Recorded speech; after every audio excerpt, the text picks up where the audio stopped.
जय दोस्तों, आपका अपना यूट्यूब चैनल MGC क्लासेस में आपका स्वागत है।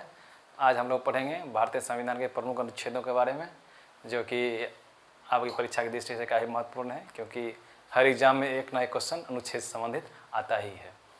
क्योंकि पिछले बार भी कई एग्जाम में उनपे पूछा ही गया है और आने वाली परीक्षाएँ जो है NTPC ग्रुप D वगैरह जो है बिहार पुलिस की है, उसमें ही पूछा ही जाएगा। तो दोस्तों इसको आप थोड़ा सा ध्यान से देखिएगा।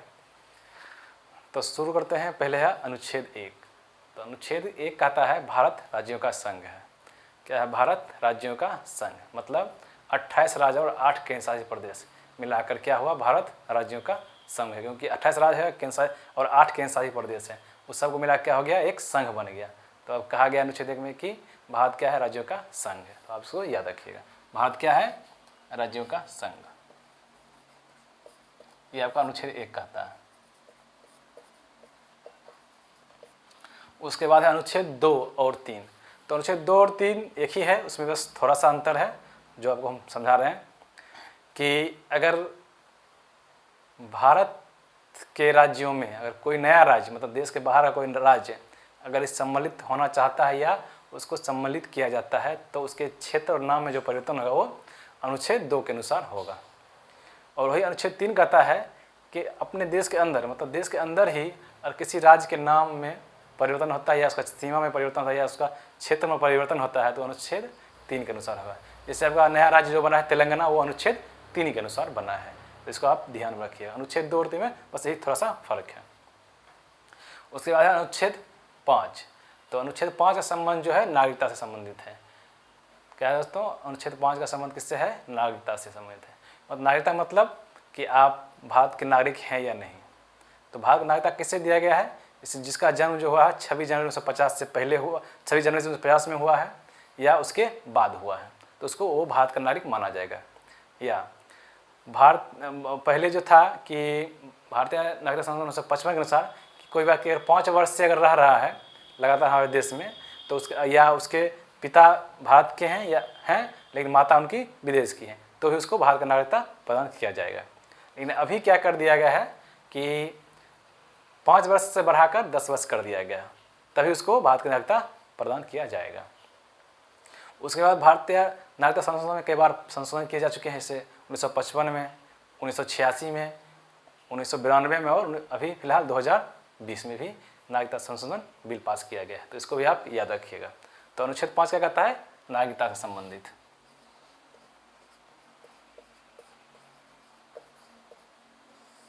उसके बाद है अनुच्छेद 14।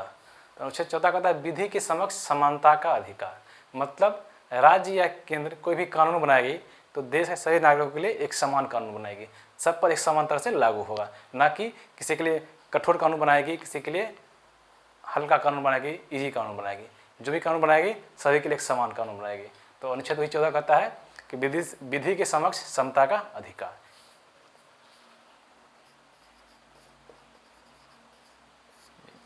के समक्ष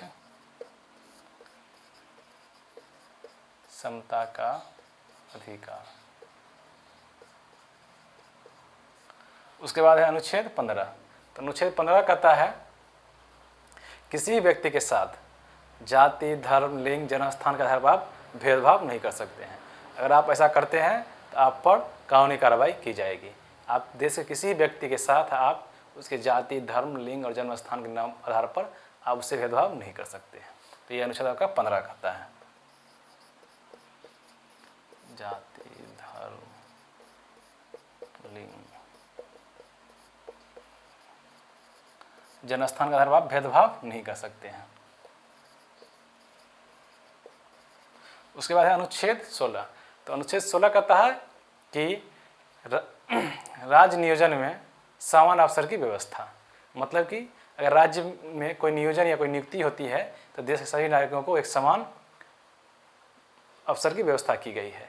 जैसे कि आपको पता ही है कि कोई वैकेंसियाँ या नियुक्तियाँ होती है तो सभी लोग फॉर्म भरते हैं, अप्लाई करते हैं और प्रतियोगिता परीक्षा देते हैं। यही आपका अनुच्छेद 16 के अनुसार ये अधिकार आपको दिया गया है। अनुच्छेद 16 के अनुसार मतलब समान अवसर की व्यवस्था।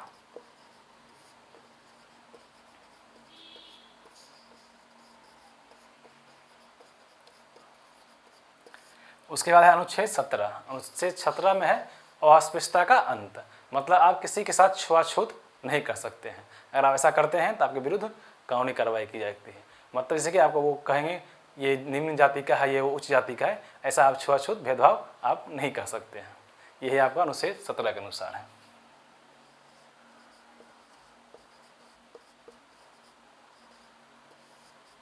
का अंत। उसके बाद है अनुच्छेद 18। अनुच्छेद 18 में कहा गया है उपाधियों का अंत, मतलब कि आप बिना राष्ट्रपति के अनुमति के किसी भी दूसरे देश से आप कोई भी उपाधि ग्रहण नहीं कर सकते हैं।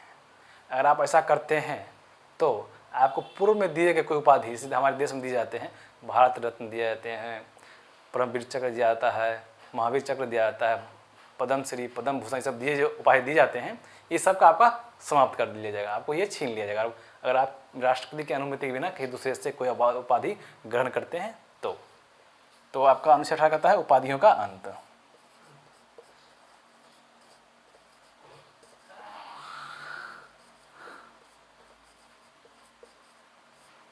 उसके बाद है अनुच्छेद 19। अनुच्छेद 19 का जो संबंध है स्वतंत्रता के अधिकार से संबंधित है। तो मूल संविधान में 7 तरह की स्वतंत्रता दी गई थी, लेकिन वर्तमान में अभी 6 प्रकार की स्वतंत्रता है। ये एक स्वतंत्रता थी संपत्ति का अधिकार, इसको हटा के 44/1978 के अनुसार हटा दिया गया है। अब ये कानूनी अधिकार हो गया है, न कि स्वतंत्रता का अधिकार। तो ये जो था आपका 19 के F में था, जो संपत्ति का अधिकार था उसको हटा दिया गया है, भारतीय संविधान संशोधन 1978 के अनुसार हटा दिया गया है। तो अभी फिलहाल 6 प्रकार की स्वतंत्रता है, उसमें है 19 के A में जो है कहता है बोलने की स्वतंत्रता है, मतलब आप देश हित में कुछ ही बोल सकते हैं, न कि अहित में, ये आपका बोलने की स्वतंत्रता है। उसके बाद है 19 के B में। 19 के B में कहता है बिना हथियार के आप किसी भी जगह पे एक साथ एकत्रित हो सकते हैं, न कि हथियार के साथ। ये आपका अनुच्छेद 20 में अधिकार दिया गया है। उसके बाद अनुच्छेद 19 का C में कहा गया है कि संघ बनाने का अधिकार। संघ मतलब कि यूनियन बनाने का अधिकार, या कोई पार्टी जैसे बनता है, नया पार्टी जैसा ही बना है, प्लुरल्स पार्टी जो बनी है, अभी नया विधानसभा में खड़ा हुआ है उसका प्रतिनिधि, तो आपका ये आपका अधिकार जो रहता है उनके C के अनुसार आप कोई भी पार्टी या कोई भी यूनियन बना सकते हैं। ये आपका 19 के C के अनुसार है। उसके बाद है अनुच्छेद 19 का D। 19 के D में कहा गया है कि आप देश के किसी भाग में या किसी क्षेत्र में आ जा सकते हैं, आपको कोई रोक नहीं सकता। ये आपका 19 के D में अधिकार दिया गया। अब उसके बाद है 19E। 19E में कहा गया है कि आप जो है देश के किसी क्षेत्र में आप वहाँ जाके रह सकते हैं, बस सकते हैं, वहाँ ज़मीन खरीद सकते हैं, वहाँ आप निवास कर सकते हैं। पहले ये जम्मू कश्मीर में लागू नहीं था, अब वहाँ पे भी लागू हो गया है, क्योंकि 370 और 35 से हटा दिया गया है। तो आप जम्मू कश्मीर में भी आप अपना घर बना सकते हैं, ज़मीन खरीद सकते हैं, निवास कर सकते हैं। उसके बाद है अनुच्छेद 19 का F, तो पता है संपत्ति का अधिकार, तो उसको हटा के 300A में उसको कानूनी अधिकार दे दिया गया है, तो वो हटा दिया गया है। उसके बाद है G, अनुच्छेद 19 का G। इसमें कहता है कि आप आजीविका के लिए, जीवन उपार्जन के लिए आप देश के किसी क्षेत्र में आप जो है व्यापार वगैरह, काम वगैरह कर सकते हैं, आपको कोई रोक नहीं सकता है। ये आपका अनुच्छेद G कहता है। तो 19 क्या है, अनुच्छेद 19, हाँ 19 से 1 में एक चीज़ और है, 19 के A में ही प्रेस की स्वतंत्रता की बात कही गई है। प्रेस जो हम लोग का जो पेपर वगैरह आता है, न्यूज़पेपर, न्यूज़ चैनल जो है, उसका जो स्वतंत्रता दी गई है उसको 19 के A के तहत ही दी गई है। तो अनुच्छेद 19 में क्या है, स्वतंत्रता का अधिकार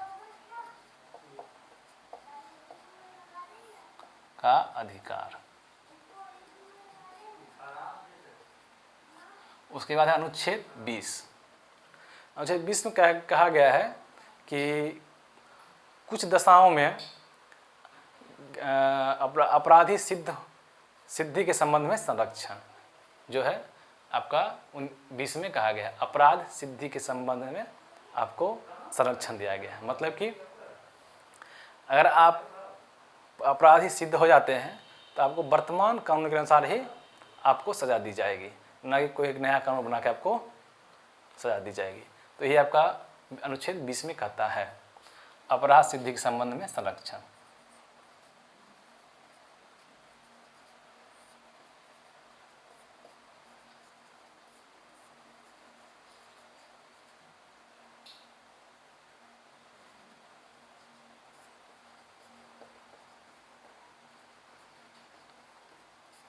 उसके बाद है अनुच्छेद 21। अनुच्छेद 21 में कहता है प्राण एवं दैहिक स्वतंत्रता, या आप उसको कहते हैं निजता का अधिकार भी। आपको 21 में कहा गया है प्राण एवं दैहिक स्वतंत्रता, मतलब विधि के अलावा आपका व्यक्तिगत स्वतंत्रता जो है आपको कोई रोक नहीं सकता है, ये आपका अपना अधिकार है। तो अनुच्छेद 21 क्या कहता है? प्राण एवं दैहिक स्वतंत्रता या निजता का अधिकार।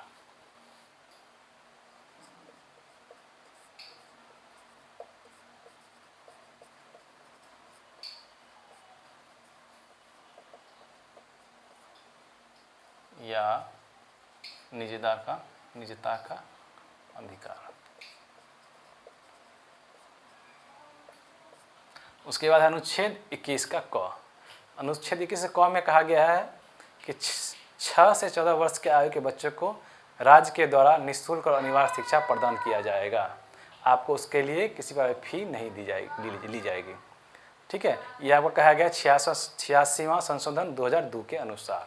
मतलब कि 21 क में कहा गया है 6 से 14 वर्ष के आयु के बच्चे को राज्य के द्वारा निःशुल्क और अनिवार्य शिक्षा प्रदान की जाएगी।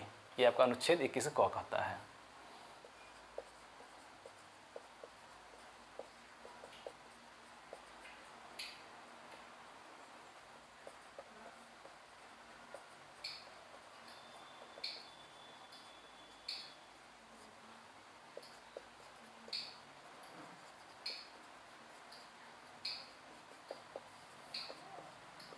शिक्षा। उसके बाद है अनुच्छेद 22। तो अनुच्छेद 22 में कहता है कि दोष सिद्धि एवं निरोध में संरक्षण। कुछ दशाओं में दोष सिद्धि एवं, या आपको कह सकते हैं गिरफ्तारी एवं, कुछ दशाओं में गिरफ्तारी एवं निरोध में संरक्षण। क्या कहा गया अनुच्छेद 22? क्या कहा गया है? गिरफ्तारी एवं कुछ दशाओं में, सभी में नहीं, कुछ दशाओं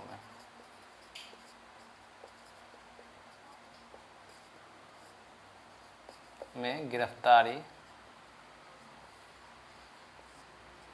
एवं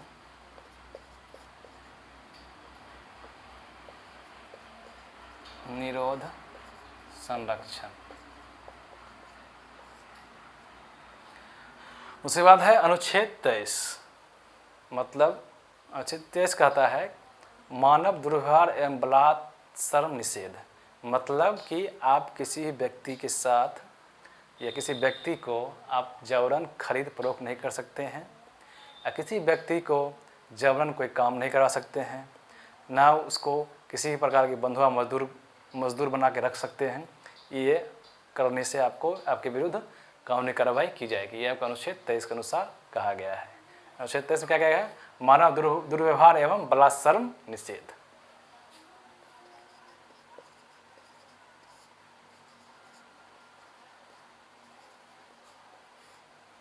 एवं बलात्कार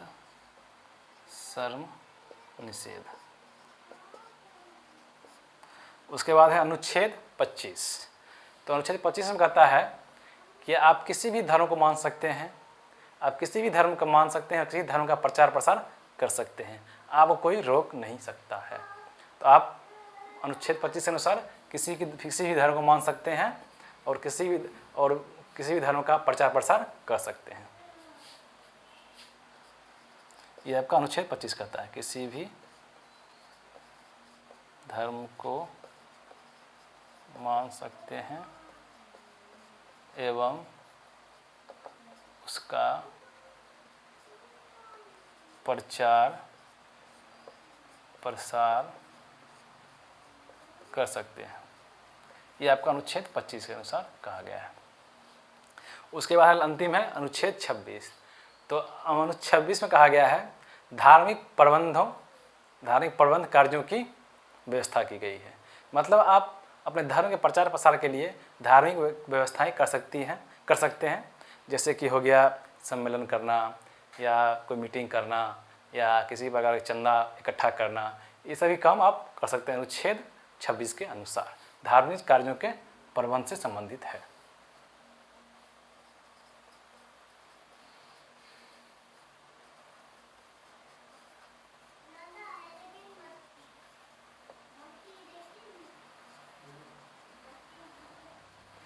धार्मिक कार्यों के प्रबंध की व्यवस्था, मतलब कि आप अपने धर्म के प्रचार प्रसार के लिए कोई भी व्यवस्था कर सकते हैं, जैसे कि मीटिंग वगैरह जो बताए थे आपको कर सकते हैं। तो दोस्तों आज हमने कुछ महत्वपूर्ण अनुच्छेदों को देखा।